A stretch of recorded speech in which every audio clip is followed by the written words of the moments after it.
Hello and welcome to the start of a series of videos for Sundays where I'm going to be reading this book, The Filmgoer's Guide to God, and that's a picture of Robert Mitchum in a film role, and it's by Tim Cawkwell, and it was published in 2004.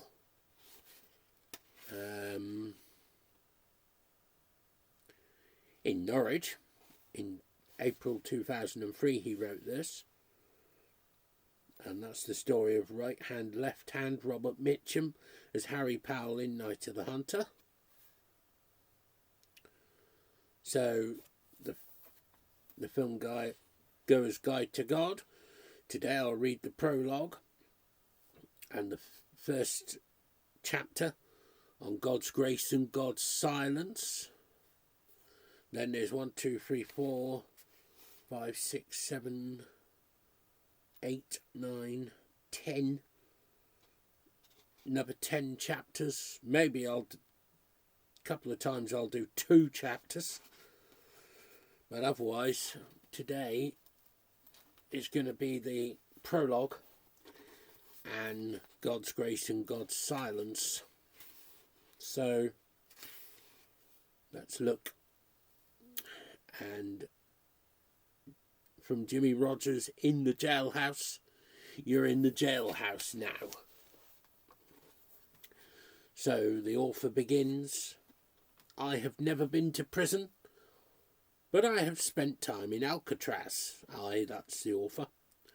On 27th of November 2002, I visited the Rock of Alcatraz in San Francisco Bay, toured the prison block of the former federal penitentiary, and even stopped inside a cell in a feeble attempt to experience a whiff of that solitude which must come from living in a bounded space. My thought was of the ancient hermits who chose such confinement as a way of getting closer to God. The writing of this book then seemed to come into focus. Several of the films I had written about featured life in prison in some way or other. Or Oh Brother, Where Art Thou? Sullivan's Travels, The Night of the Hunter, Pickpocket, American Gigolo, Rome Open City, The Army in the Shadows, A Man Escaped, The Passion of Joan of Arc, and Akaton. Even the crux of the gospel story concerns an innocent man brought before his interrogators and kept in a prison overnight before being executed. To visit Alcatraz and stand inside a cell seemed for a moment to bring me closer to my subject. The fact that Alcatraz is now an enormous tourist attraction gives a macabre twist to the contemporary taste for theme parks. Our human solidarity makes us fascinated with the mechanics of denying freedom to our fellow human beings. Then the thought creeps in, who is being denied? Certainly the homicides banged up in their cells, and probably the warders who have to guard them day and night, imprisoned as it were in the grinding routine of their duties. What difference between the incarcerated inmates and the guard on sentry duty in his own confined space, rifle at the ready, for any sign of infraction?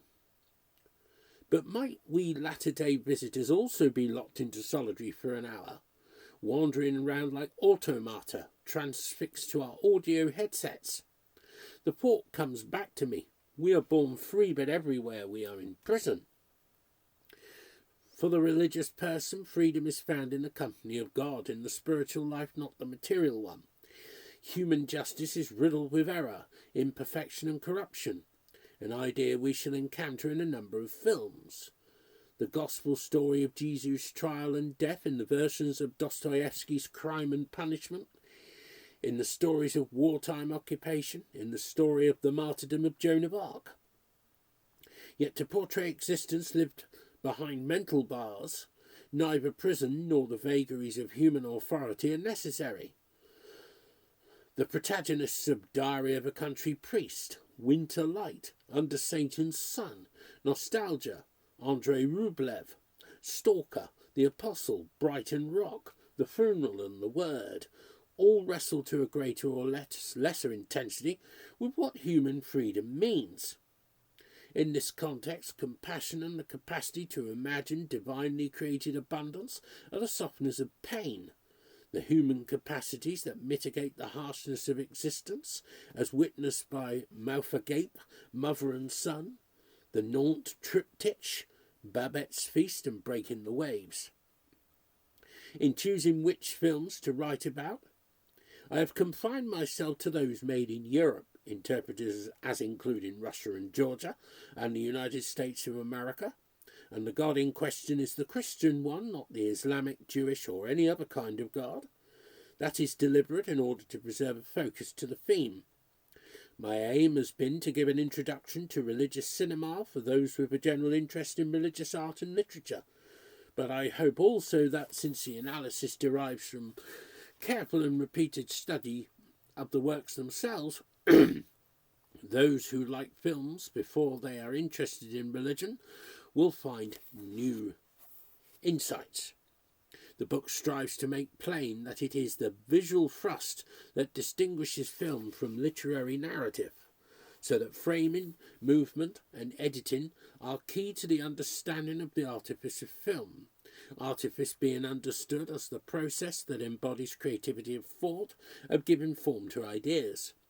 The libretto is important in opera, but it is the music to which it is set that stamps it with dramatic power. An intelligent script is important in film, but it is the creative succession of images that makes a film capable of repeated viewing, and that unfolds its power, which, like that of opera, is not necessarily experienced to the full on an initial encounter. In selecting what films to write about, another choice has been important as well. Religion in film has two poles. At one end, the strict biblical film.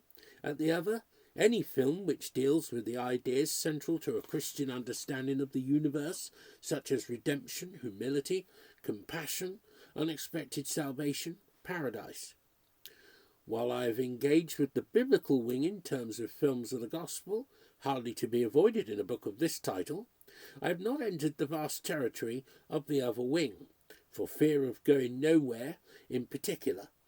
Instead, my goal has been to explore a specific terrain, namely those films which engage with the meaning and purpose of human existence as it might be found in faith in a Trinitarian Christian God. Cinema is a global art form, and when one thinks of the huge number of films that have been made in the past 100 years or so, I have only dealt with a tiny handful. Yet it is a mighty one too.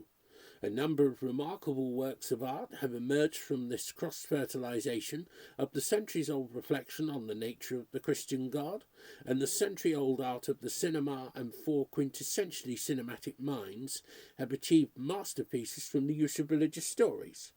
The Frenchman Robert Bresson, the Dane Carl Theodor Dreyer, the Italian Roberto Rossellini, and the Russian Andrei Tarkovsky. One very significant difference exists between them, and Christian artists from before the Italian Renaissance. We know their names since the Renaissance itself created a wider sense of society, so that builders, sculptors, painters, etc. won a record for themselves, escaping from the anonymity of their predecessors. Furthermore, we are heirs of Romanticism, which gave the artist a heroic status as interpreter of the world, a repository of truth, often in opposition to authority seeking to corrupt it. The names and ideas of these creators therefore become even more important. Modern atheism has a variety of sources, not just the Enlightenment, not just Darwinism, but also the deep distrust of institutional authority. In seeking someone to cling to, we turn instead to individual interpreters of the world for answers about existence and God. The cinema at this point is in a position of privilege, for the early filmmakers, Carl Dreyer is an example, had to create afresh a cinematic language and the means for telling a religious story. If there was a temptation to take the death of God as the beginning of cinema, they did not necessarily succumb to it. Instead, they held in their hands a new means of asking the religious questions. At the same time, there has been a tendency to create a gap between religious authority and the filmmaker. With Rossellini, after a lifetime of making Catholicism an unproblematic strand in a number of films, including a version of the Gospel story, The Messiah, this dissidence caused him to assert that he was a religious atheist. In other words, that he was willing to take on the ideas of Christianity in all their creative potency, provided this did not include a belief in God. Indeed, a spectre stalks this feast, that of communism, the creed of scientific atheism, the vogue for which among intellectuals and creative artists made religious faith suspect. The death of God, proclaimed in the 19th century, encouraged revolutionaries to find some other millennial solution to the sufferings of the world. Hence the spread of Marxist thought in the 20th century, which in an artist like Pier Paolo Pasolini produced the most extraordinary results. From his pen and from his camera came work which in turn, and occasionally at the same time, recalled in disgust at the world, scorned authority of any kind found among the poor, especially the rural poor, a capacity for the mystical which affluence and technocracy were squeezing out, and sought in a condition of human crisis the revolutionary movement, most notably and unexpectedly in the Gospel according to St. Matthew, the inflammatory life and words of Jesus Christ. Nor was it just Marxism that might draw a thinking filmmaker to its side. The growth of Western philosophies, from which God had been thoroughly excised, was a similar attraction. Hence it seemed to me worthwhile to follow a via negativa, as it were, and look at the films of the godless Frenchman Jean-Pierre Melville. In part a product of existentialist circles in France, Melville devised a world in which the gangster became a mythical hero in the absence of any divine law governing the universe, and I contrast him with Robert Bresson, a similar product of existentialism, who took a contrary route. A sense of meaninglessness could only be redeemed by the act of believing. Enter the Swede Ingmar Bergman, a contemporary of these two filmmakers, who squared the circle by taking an intense interest in the concept of faith and at the same time locating in God an utter heartlessness. The horrors of the 20th century, the century of total war, of genocide and of utter cynicism, form a backdrop to this book. To counterbalance this pain, art has never seemed more important, offering as it does a way to transcend this mental imprisonment, namely the opportunity to see it from the outside, and as distant, not unlike a contemporary tourist visiting an infamous prison like Alcatraz. The pleasures of the cinema can help us, for it is as good an art form as any to celebrate the lyrical moment, to provide erotic thrills, to trumpet the triumphal moment in epic grandeur, to unite image, word and music in a grand synthesis that would outstrip even Wagner's Götterdämmerung. Yet none of these things are found at the centre of this book. Instead, we are looking at stories, often very simple, about people, stories filtered through the cinematic sensibility, and in Dreyer, Bresson and Tarkovsky, through the most delicate manipulators of visual as opposed to verbal narrative that the 20th century was able to produce. These fictions return to some essence of human existence, how people manifest compassion for each other, how they transcend a sin such as pride, how they receive unexpected grace, how some redemptive circumstance can heal the human consciousness of meaningless suffering. The journey at times is unrelieved, and only after the confrontation for many of the protagonists with sin, failure and death, as it were like Samson in Judges 16, who did grind in the prison house and then bowed himself with all his might in order to find release, do I make place for two particular films, The Colour of Pomegranates and Francis, God's Jester, that express a religious ideal which finds sacredness in creation and in each present moment. The religious life is not a means of bearing the burden, but a celebration of the world. Briefly, therefore, we on earth find ourselves in heaven. So, we have quite a it goes to 24, 1727, 654. That's 16 and a bit pages. So, God's Grace and God's Silence, Chapter 2. This is the first one. I wake and feel the fell of dark, not day, from G.M. Hopkins's sonnet, I Wake. This book concludes with a consideration of gospel films, of how filmmakers have treated the supreme Christian narrative, in which all the themes present in the films discussed: compassion, transcendence, grace, salvation, redemption, dominate that particular story and indeed drive it to its conclusion. We start with 3 parish priests in 3 films, representatives of Christ on earth, striving to convey his teaching and to practice his love. In choosing to be priests, they seek to become saints, but all 3 wrestle with weakness and sinfulness within and without them. One triumphs, one fails, the third seems to attain to a diabolical version of sainthood. 2 particular film directors need to be brought centre stage in any discussion of how the cinema in the 20th century has approached religion: the Frenchman Robert Bresson and the Swede Ingmar Bergman. Both emerge from a heroic tradition of European culture that poses questions about the existence of God and of morality and of what it means to be human. Many writers have discussed Ingmar Bergman, and his films exercised a particular fascination for those who sought a serious version of cinema away from the commercial environment of filmmaking and film-going. Bergman became a paragon of film art and of how the important questions of life should be asked. Christianity entered his bloodstream at birth because his father was a Protestant pastor. If the film scripted by Bergman and based on his parents' courtship and marriage, The Best Intentions, is any guide, family life was an intense and oppressive affair. In truth, as Bergman grew older, he so expunged Christianity from his mind that by the end of his film career its comforts amount to nothing. An interview with Bergman in the late 1960s, covering his whole filmmaking career up to then, sees him taking the view that Christianity is deeply branded by a very virulent humiliation motive, that Protestantism is a wretched kettle of fish, that the Christian God might be something destructive and fantastically dangerous, something filled with risk for the human body, and bringing out in him dark destructive forces instead of the opposite. The epitome of these ideas is the terrifying portrait of Bishop Edvard Fergerus, the puritanical stepfather in Fanny and Alexander, a summation of Bergman's deep hatred of the idea of fatherhood, whether divine or human.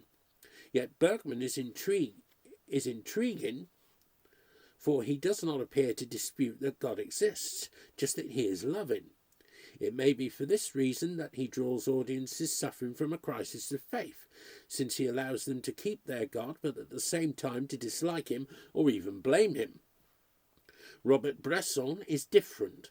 An intellectual by nature, immersed in Pascal, Dostoevsky and Bernanos, he responded to the post-war philosophy of existentialism during the 1950s and 60s by adapting it to his Catholicism, yet in doing so succeeded in appealing firmly to that same generation of filmgoers, if not the same ones, for whom Bergman offered some secret solution to life.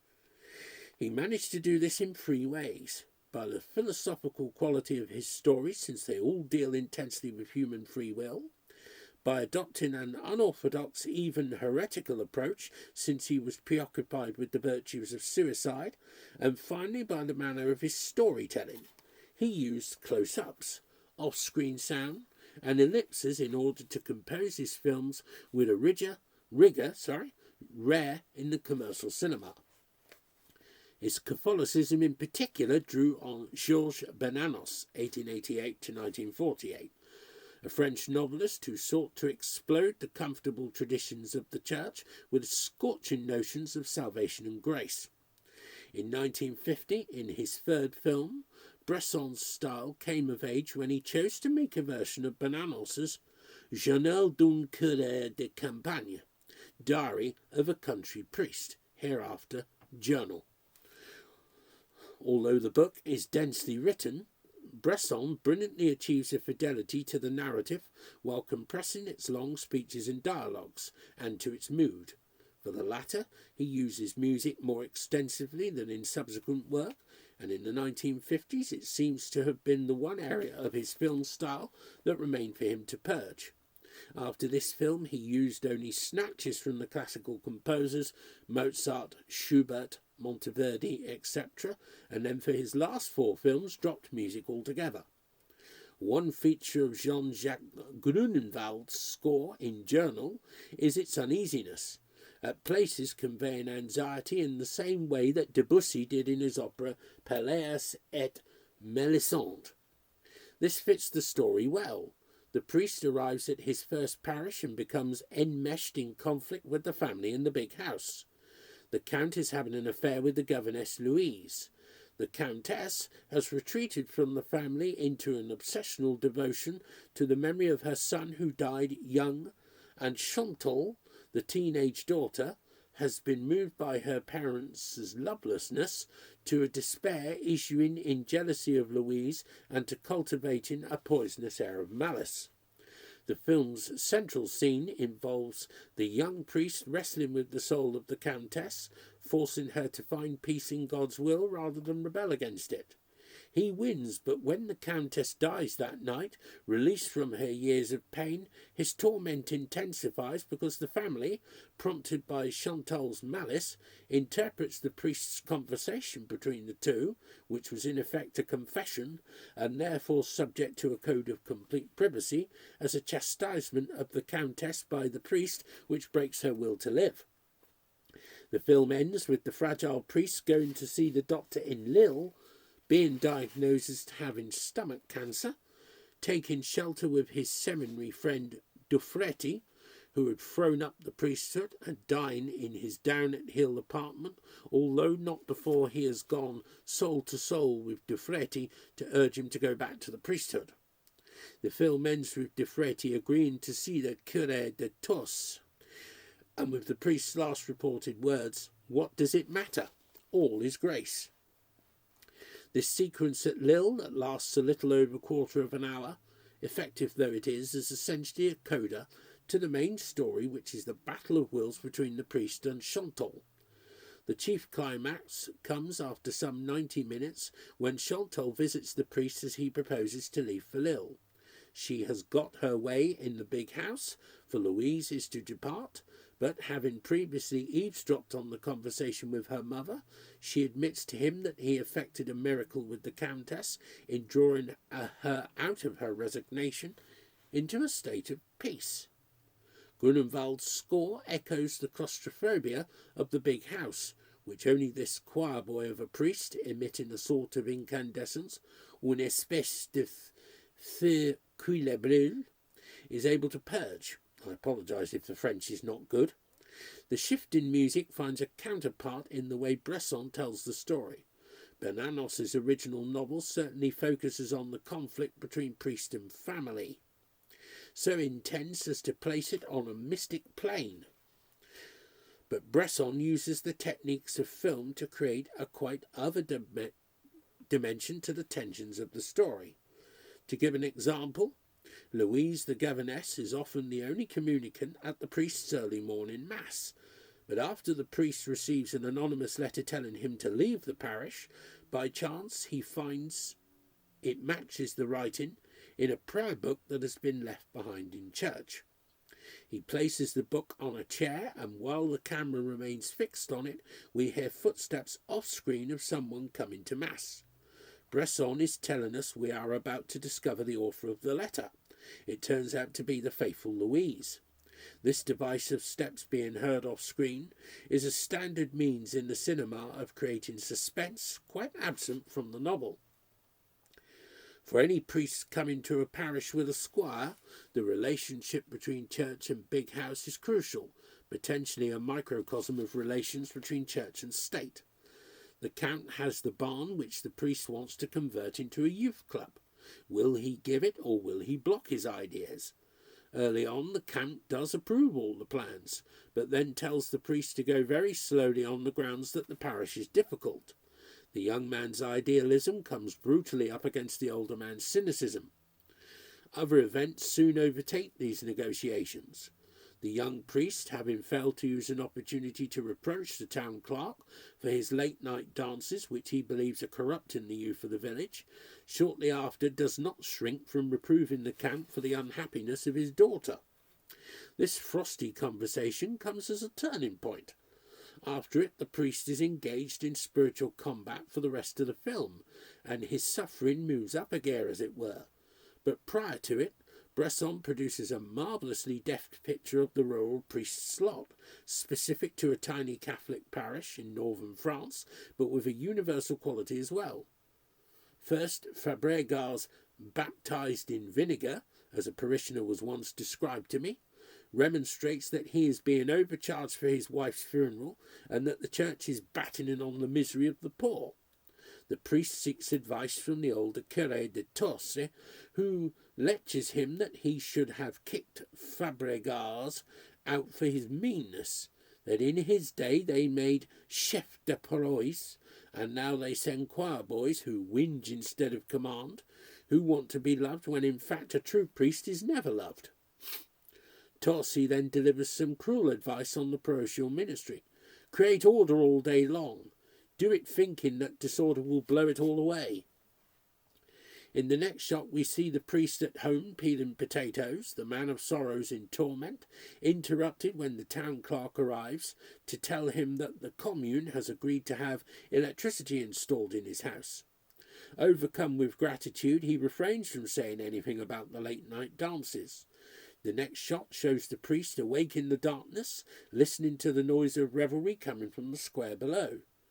In a voiceover, the priest calls it a dreadful night, nuit affreuse. And in the early morning light, he looks out of his window in his celibate solitude. I would have given anything for a word of comfort. We hear but do not see a farm wagon moving off at dawn. Throughout the film, wagons are glimpsed or their presence is betrayed by the sound of wheels turning, as though they were the excruciating wheels of eternity under the grinding of which the priest suffers. Bresson uses the priest's insomnia to make visible his wrestling with faith and loss of faith. The priest experiences Torse's strictures at first hand when he learns from him that night may overturn all you achieve, for that is the order of things. The priest's insomnia is shown 6 times, Bresson subtly using each occasion to mark the progress of his faith. The first, second and third occasions mark a progress into despair, so that by the third he can no longer pray. He prostrates himself but still finds the same silence. Yet on the 4th occasion, his discovery that his faith still remains endows him with the strength to confront the crisis by engaging with the Countess on behalf of God. On the 5th occasion, he learns of the Countess's death. On the 6th, following a dressing down from the Count, he realises that while her long trial is over, his is about to begin, payment extracted from the living for the peace of the dead. These night scenes lock the story into place. They become the moments at which the earthly drama between the priest and the Count's dysfunctional family meets with the spiritual drama of the priest's trial of faith. A novel can afford to be expansive, but the 2-hour narrative film needs to be exacting in order in time and space. The film's depth derives from the concise stitching together of these layers. Another dimension is provided by the 4 conversations he has with Torse, starting with his denunciation of the choir boys, or va-nu-pieds. The seminaries are turning out and ending with Torse calling him a terrific priest, un fameux petit prêtre, and asking for his blessing. Like the night scenes, these conversations contain their own dramatic progress. Yet another layer is provided by suicide. Death pervades the film, and not just death, but a will to death. The Countess, released from her obsession with her lost son, dies in her bed. Baldly told, the event is melodramatic, but it signals something deeper, that death is a release. The priest himself, confining himself to a diet of dry bread soaked in wine and a little fruit, drives himself to the spiritual limit marked by death, and at the close of the film crosses it. Thirdly, Chantal is ready to commit suicide, but is deterred from this by the priest's detection of her intentions. Finally, death in its most unrelieved form comes with that of Dr. Delbend, briefly but potently sketched in the film. Torsay, concerned for the priest's health, recommends to his friend Dr. Delbend that he examine him. Shortly after this, Delbend is found dead at the hands of his own shotgun, with the suspicion that it was not an accident. Since Delbend was on his own admission an atheist, he has died without grace.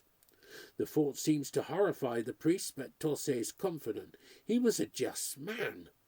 Not only just, but he, Torsay, and the priest are asserted to be free of a kind, ready to stand up, fair fess, as if heaven is granted not to the faithful, but to those willing to stand up.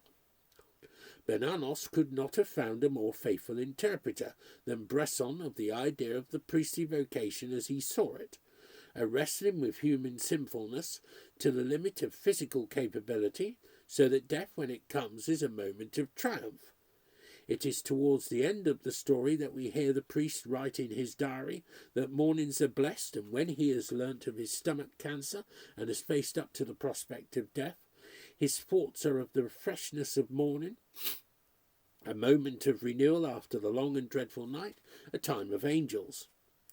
Ingmar Bergman said in an interview in 1968 that he was tremendously fond of Diary of a Country Priest, especially the book, and admitted that he had seen the film 7 or 8 times. Its influence was one of the starting points for Winterlight of 1961, an awesomely dreary film about rural ministry, provided we understand with Bergman that the importance of the dreary in art must not be underestimated. Its Swedish title is Nattvardsgestan, I think that's right, which means the communicants, Nattvard, Holy Communion, and the film's opening sequence, lasting 9 minutes, about a ninth of its total length, shows Pastor Thomas Eriksson conducting the service of Eucharist in a small country church. 5 people come to the altar rail: the fisherman Jonas Persson and his wife Karen, the schoolteacher Märta, the parish clerk, and an old woman. The film ends with evensong in another parish attended solely by Märta, the parish clerk and the organist. In the bulk of the film, Bergman explores in his characteristically earnest way the relationships between the pastor and 4 of those who had attended communion in the morning. At the age of 43, when he made Winterlight with over 20 years of theatre directing behind him and 23 films to his credit as a director, he had evolved a collaborative style of working with his actors that cast them again and again in different roles. In this practice he is diametrically opposed to Bresson. While the latter felt professional actors brought falsity, Bergman believes that the mark of a good actor is an ability to enter a role from the outside and make it their own. Actors are trained to express complexities. Exemplary in this regard is Max von Sydow, who played for Bergman a series of tortured and broken characters over a period between 1956 and 1970. He approaches these parts with a subtle detachment, the same which allowed him in the midst of this sequence to play Christ in the greatest story ever told, which we will come to when we read chapter 12, and lend something magnetic to that sprawling failure. Technically durable are the words Bergman used to describe him. The same applies to Gunnar Bjornstund in the role of the pastor, unwell at the time of filming and under Bergman's direction given off an air of suppressed emotion that manages to lend conviction to an extremely difficult character, a pastor who has come up against the silence of God. The temporal tightness of the film, since the action takes place over a period of less than 12 hours, and the spatial constrictions, since it involves in 2 adjacent rural parishes, allow Bergman to show Eriksson in those key relationships. First, Jonas Persson comes for advice after the morning Eucharist. Oppressed by fear of nuclear destruction, he seeks a reason for living, but the pastor can only talk about himself and the way he had encountered God's silence. Persson leaves and commits suicide, shades of Dr. Delben in Journal. Then Märta, the school teacher in love with Eriksson, follows him around, fussing over him until sitting in the schoolroom they confront each other. Eriksson boldly stating he does not want her, she countering that he will die of hatred. In the parish of Frøsnes, as he prepares for evensong, the parish clerk expounds his view of the Passion, that Jesus suffered in 3 ways: physically on the cross, secondly in knowing that the disciples did not understand his words or the meaning of his passion, and thirdly and most devastatingly in the glimpse on the cross of God's silence. Why hast thou forsaken me? The exposition of the parish clerk is heavily ironic, pouring out his own reasons for unbelief to a person who, earlier in the film, had grossly failed Jonas Persson. In that encounter, Eriksson is triggered into analysing his own version of God's silence and sketches a vision of a world without God. Death will be mere extinction, and people's cruelty and suffering are simply self-evident facts of nature, requiring no theological explanation. There is no immeasurable creator to make one's head spin. Confronted with the arguments for atheism rather than the message of hope that his wife hoped the pastor would give, Persson, completely cornered, takes the logical way out from his agony by committing suicide.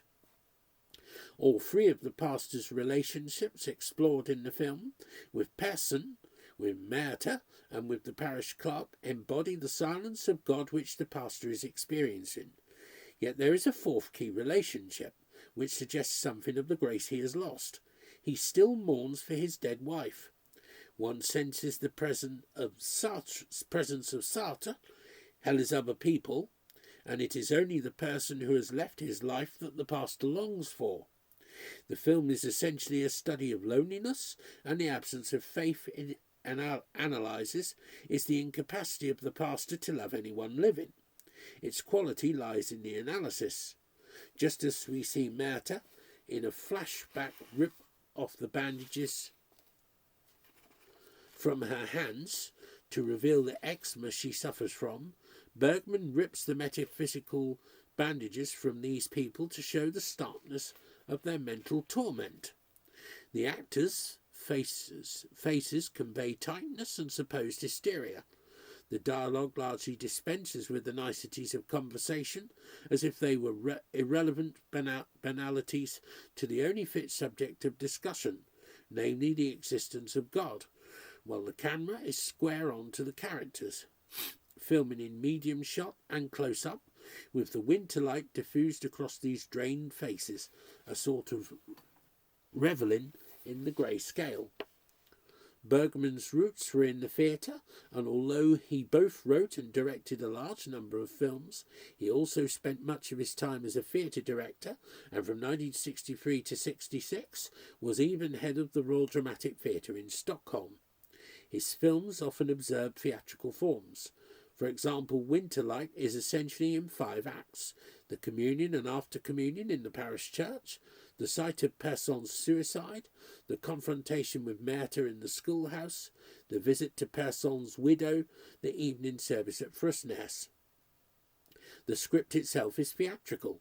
The words are spoken with dramatic emphasis, and their content is like a play's, since with only 80 minutes to tell the story, they quickly move from superficial conversation to intense matter. Bergman is an inheritor of Strindberg and the psychological chamber drama that strips its protagonists bare. One of the reasons for the fascination which Bergman exercised for audiences was the sense they had of human vulnerability being exposed, that Bergman, for all his atmosphere of lovelessness, was ultimately compassionate. In Winterlight, Bergman chooses to end in ambiguity, as if at the end there is something to cling on to. Despite the pastor's pastoral failings, his life continues.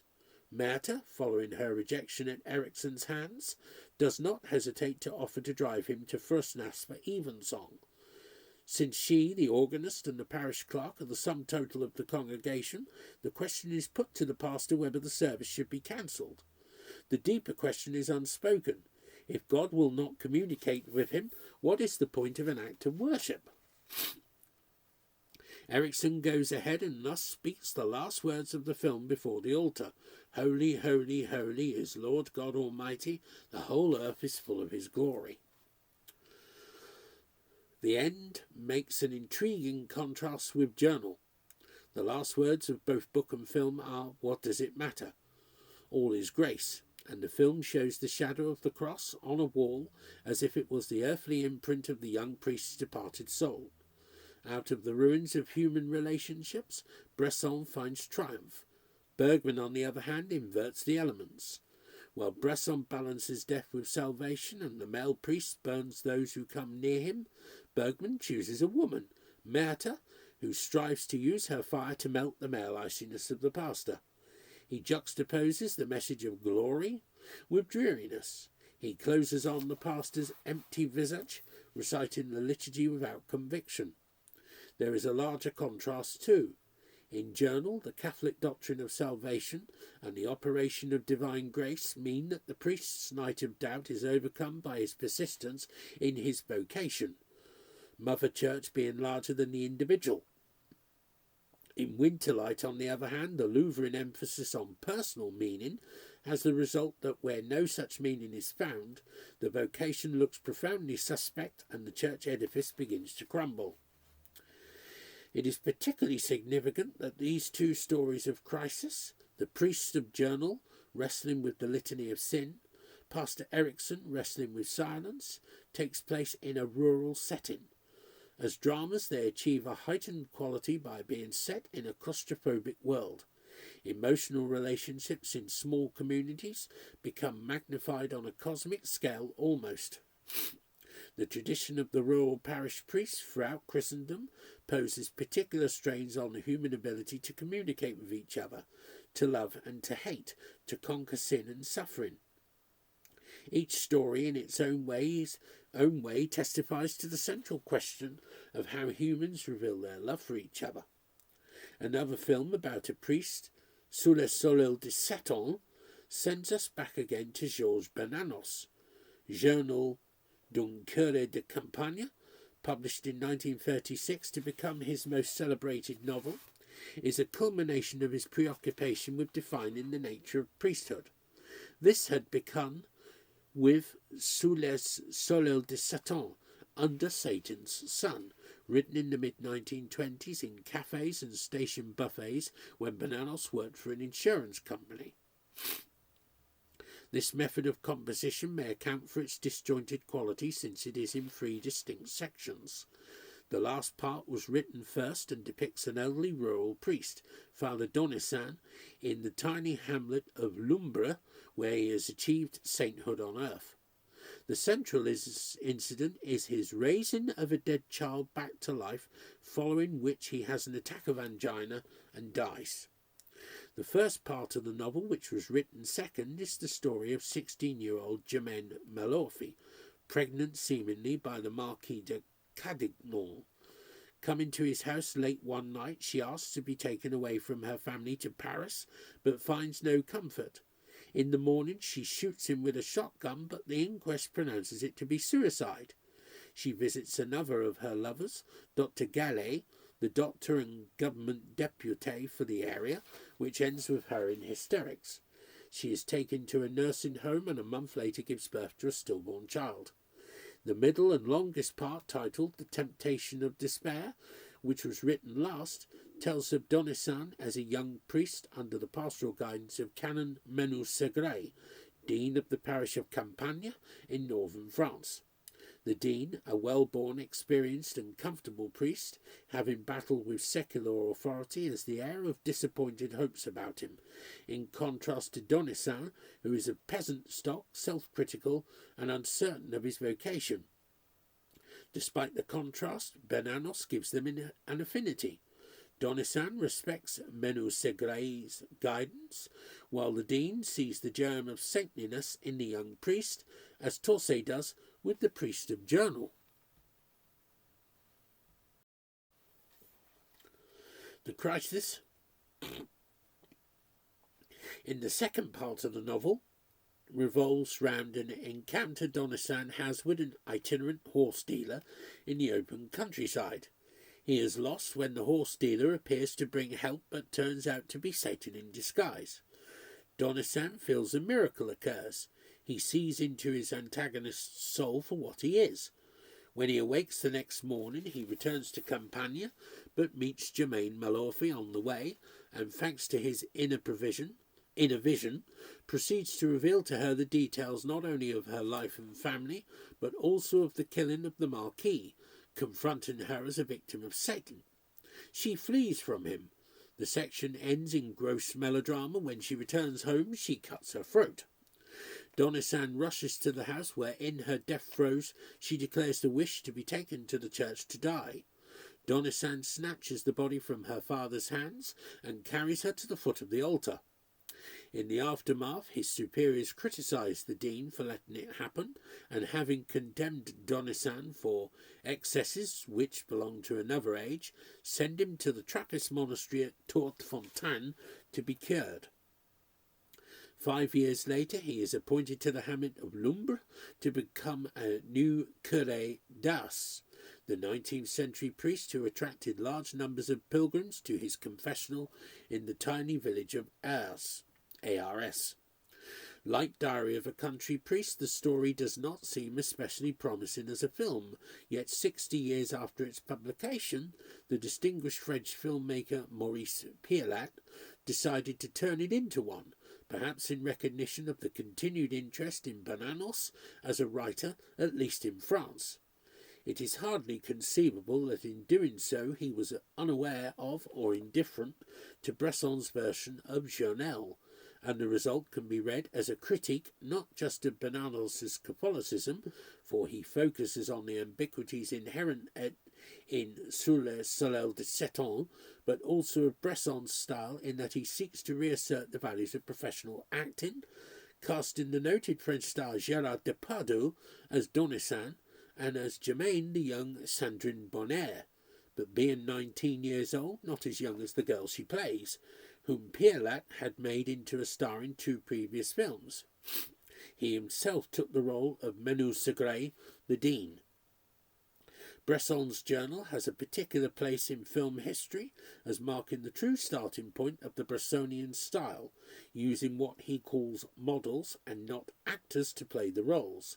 He strips away the physical representation of emotion in the way words are spoken and gestures performed in order to achieve a sort of tonelessness. His models thus deliver an inner performance that Bresson regarded as spiritual. At the same time, he reduces the surroundings to a just visible background. Don't let your backgrounds absorb the faces you are applying to them, he wrote, so that the story has a recognizable setting, but the camera is fixed wholly on the relation between people. For the curé of Journal, he chose a young believer called Claude Ledoux, who bears in the film traces of inner agony just as Bresson wished. Pierlat's tactics are very different. He reduces background less than Bresson, and his approach to film direction, like Ingmar Bergman's, is theatrical. Scenes are worked out with the actor, with the camera placed to observe performance. Emphasis is thrown onto the dialogue, hence slowing the action down. In writing the screenplay of Journal, Bresson uses short scenes to concentrate on the story, skillfully distilling long speeches in Bernanos' novel. The exception to this is the pivotal scene between the Countess and the curé, where the Bressonian method comes under particular strain, since the actor's tonelessness is at constant odds with the drama of the dialogue. The scene lasts 9 minutes and demands the spectator's concentration. Only at the end, when the Countess kneels to be blessed, does Bresson use Grunewald's music to underline the resolution of the conflict. In Under Satan's Son, Pierlat, by contrast, does not hesitate to reflect the big conversations with big performances, between Menu Segre and Donisan, between Germaine and the Marquis, and then Dr. Gallet, between Donisan and the horse dealer. As it turns out, this contest between the two styles does not necessarily produce a winner. Bernanos's two novels could be criticised for melodramatic excess, especially in the portrayal of the two priests, both willing themselves to death in the conduct of their ministry. But the novels do not aim to portray the literalness of the people and of their lives, rather to reveal the metaphors they carry. Priests are the shock troops in a cosmic battle with human viciousness, and enter the fray bearing the weight of universal sin and anguish. In the novel of Under Satan's Son, when Donisan reveals to Germaine all her history, he spreads it to relations and ancestors, peeling back outward irreproachability to tell of major misdeeds, of her flesh marked and weakened by all those sins from the moment of her conception. When he came to write Diary of a Country Priest, Bernanos makes the idea literal. The priest has to do battle with the alcoholism which has infected his family blood from way back, and which can only be redeemed as the blood of the sacrament. While Bresson's austere style produces an aura of profound seriousness, the conservatism of Pialat's style does no disservice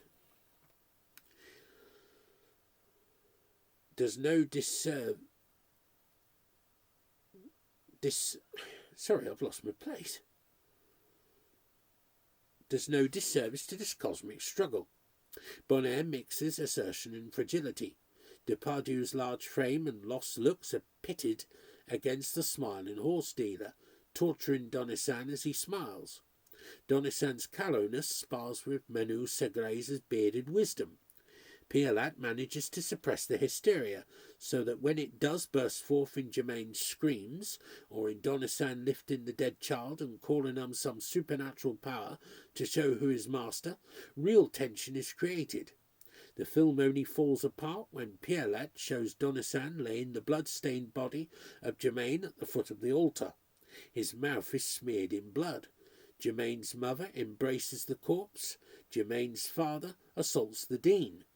Whereas in the novel, Bernanos cleverly reports the scene in a clinical letter from Donisan's bishop to a colleague, so that the melodrama, recounted at one remove, becomes detached.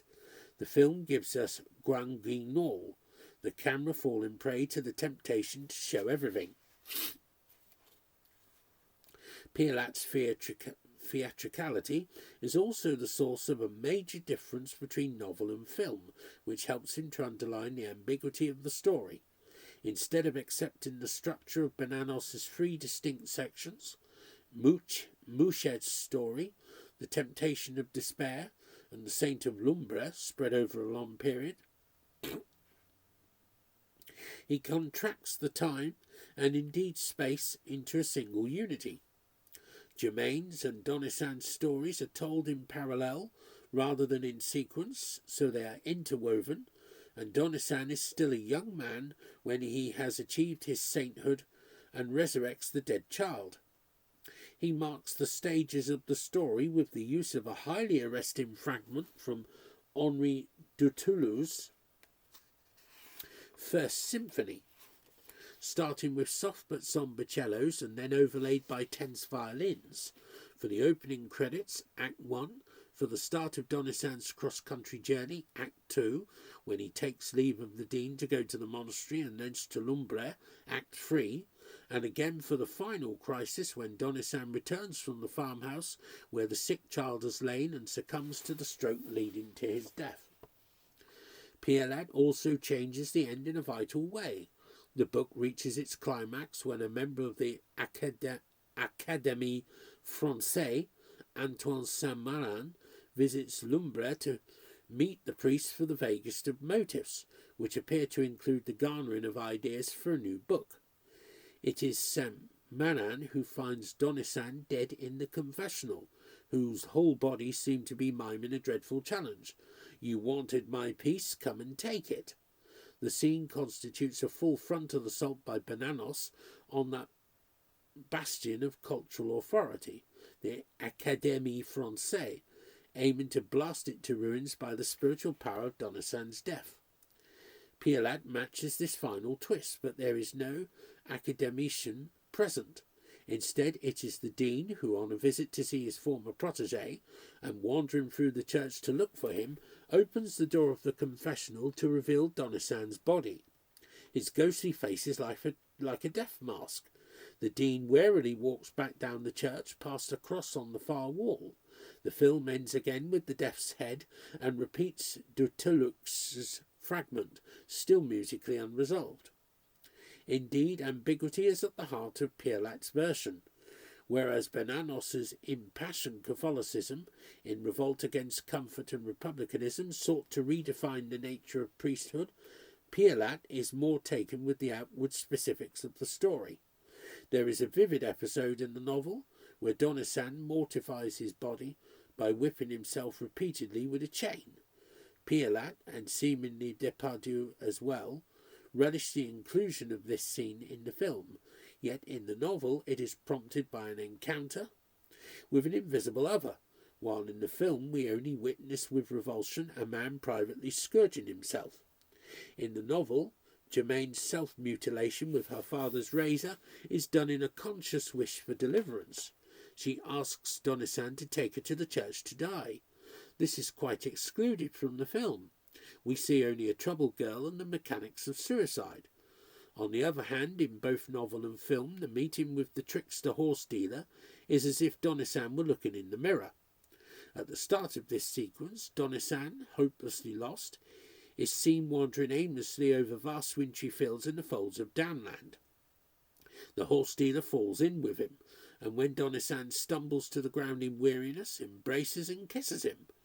He ends by offering Donisan a boon or grace, namely to see into human souls, and Donisan is unable to resist. One immediate result is Germaine's self-destruction.